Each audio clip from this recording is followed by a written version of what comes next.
Question number 26 है, भौतिक वृद्धि और विकास विकास के ब्लैंक और ब्लैंक सिद्धांतों का पालन करते हैं। तो देखो ऑप्शन नंबर 4 में दिया हुआ है शीर्षगामी, यानी कि ऊपर से नीचे की ओर और समीपस्थ होता है अंदर से बाहर की ओर। लेकिन इसमें ऑप्शन नंबर 4 ही टिक दिया हुआ है, क्योंकि एकीकरण होता है सरल से जटिल और विभेदीकरण जटिल से सरल। ये ऑप्शन रॉन्ग है आपका। क्वेश्चन नंबर 26 का ऑप्शन नंबर 4 सही है, शीर्षगामी, अवरोही, समीपस्थ, आंतरिक से बाहरी। देखो इसमें दिया हुआ है, ये दिया हुआ है कैपिलोडल टॉप डाउन और प्रोक्सी डिस्टल होता है inner to outer. Question number 27, प्रारंभिक बाल्यावस्था में वृद्धि ब्लैंक और सोच ब्लैंक है, जबकि मध्य बाल्यावस्था में वृद्धि ब्लैंक और सोच ब्लैंक है। देखो प्रारंभिक बाल्यावस्था में वृद्धि जो है धीमी होती है और सोच कुछ हद तक आत्म केंद्रित होती है, यानी कि बच्चा सिर्फ अपने बारे में ही सोचता रहता है। जबकि मध्य बाल्यावस्था जो प्री स्कूल एज होती है उसमें वृद्धि स्थिर हो जाती है और सोच जो है तार्किक हो जाती है, यानी कि बच्चा अब लॉजिकल बातों पर भी विचार कर सकता है। नेक्स्ट है क्वेश्चन नंबर 28।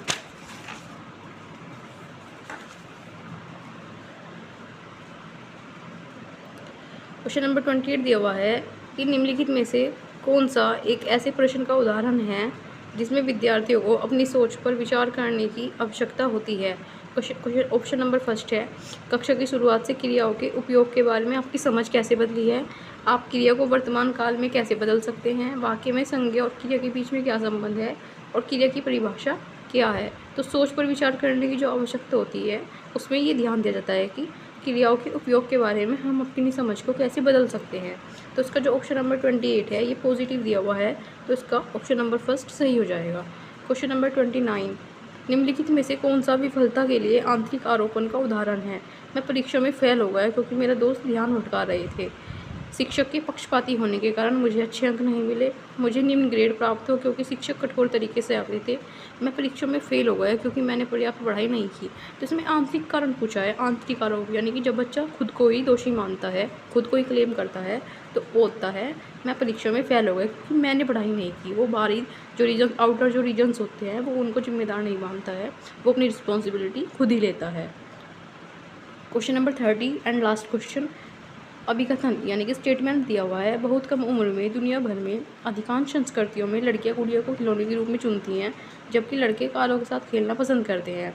बच्चे किसी विशेष संस्कृति की अपेक्षाओं के आधार पर एक लड़के या लड़की के लिए क्या उपयुक्त माना जाता है इसके बारे में जानकारी व्यवस्थित करते हैं और उसके अनुसार व्यवहार करते हैं। तो इसमें देखो दोनों ही बातें सही कही गई हैं कि जो लड़कियाँ होती हैं वो गुड़िया और खिलौनों से पसंद करती हैं खेलना, और लड़के जो हैं बंदूक और कारों से खेलना पसंद करते हैं। तो इसमें किसी धर्म के लिए नहीं, किसी संस्कृति की बात नहीं होती है कि वो सबका व्यवहार उसमें समान ही होता है। तो उसका ऑप्शन नंबर 4 ए और आर दोनों सही है, और आर जो है इसकी करेक्ट एक्सप्लेनेशन भी है, तो उसका ऑप्शन नंबर 4 राइट हो जाएगा। तो आज हमने CDP के 30 क्वेश्चंस कंप्लीट कर लिए हैं। अगर आपको मेरी वीडियो पसंद आई हो तो मेरे चैनल को सब्सक्राइब करें। Thank you. आगे हम ऐसे ही CDP के और प्रैक्टिस क्वेश्चंस लेकर आएंगे। क्वेश्चन नंबर 26 है, भौतिक वृद्धि और विकास विकास के ब्लैंक और ब्लैंक सिद्धांतों का पालन करते हैं। तो देखो ऑप्शन नंबर 4 में दिया हुआ है शीर्षगामी, यानी कि ऊपर से नीचे की ओर और समीपस्थ होता है अंदर से बाहर की ओर। लेकिन इसमें ऑप्शन नंबर 4 ही टिक दिया हुआ है, क्योंकि एकीकरण होता है सरल से जटिल और विभेदीकरण जटिल से सरल। ये ऑप्शन रॉन्ग है आपका। क्वेश्चन नंबर 26 का ऑप्शन नंबर 4 सही है, शीर्षगामी, अवरोही, समीपस्थ, आंतरिक से बाहरी। देखो इसमें दिया हुआ है, ये दिया हुआ है कैपिलोडल टॉप डाउन और प्रोक्सी डिस्टल होता है inner to outer. Question number 27, प्रारंभिक बाल्यावस्था में वृद्धि ब्लैंक और सोच ब्लैंक है, जबकि मध्य बाल्यावस्था में वृद्धि ब्लैंक और सोच ब्लैंक है। देखो प्रारंभिक बाल्यावस्था में वृद्धि जो है धीमी होती है और सोच कुछ हद तक आत्म केंद्रित होती है, यानी कि बच्चा सिर्फ अपने बारे में ही सोचता रहता है। जबकि मध्य बाल्यावस्था जो प्री स्कूल एज होती है उसमें वृद्धि स्थिर हो जाती है और सोच जो है तार्किक हो जाती है, यानी कि बच्चा अब लॉजिकल बातों पर भी विचार कर सकता है। नेक्स्ट है क्वेश्चन नंबर 28।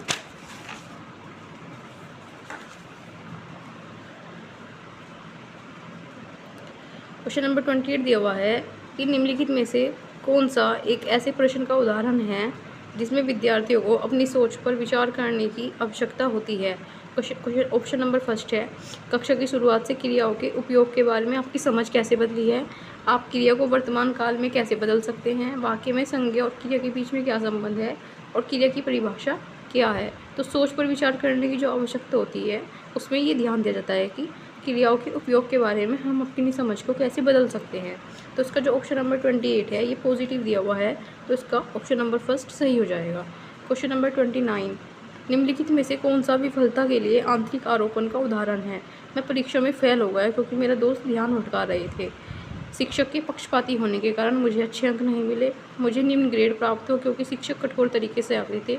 मैं परीक्षा में फेल हो गया क्योंकि मैंने पर्याप्त पढ़ाई नहीं की। तो इसमें आंतरिक कारण पूछा है, आंतरिक आरोप, यानी कि जब बच्चा खुद को ही दोषी मानता है, खुद को ही क्लेम करता है, तो वो होता है मैं परीक्षा में फेल हो गया क्योंकि मैंने पढ़ाई नहीं की। वो बाहरी जो रीजन, आउटर जो रीजन्स होते हैं, वो उनको जिम्मेदार नहीं मानता है, वो अपनी रिस्पॉन्सिबिलिटी खुद ही लेता है। Question number 30 and last question, अभिकथन यानी कि स्टेटमेंट दिया हुआ है, बहुत कम उम्र में दुनिया भर में अधिकांश संस्कृतियों में लड़कियां गुड़िया को खिलौने के रूप में चुनती हैं, जबकि लड़के कारों के साथ खेलना पसंद करते हैं।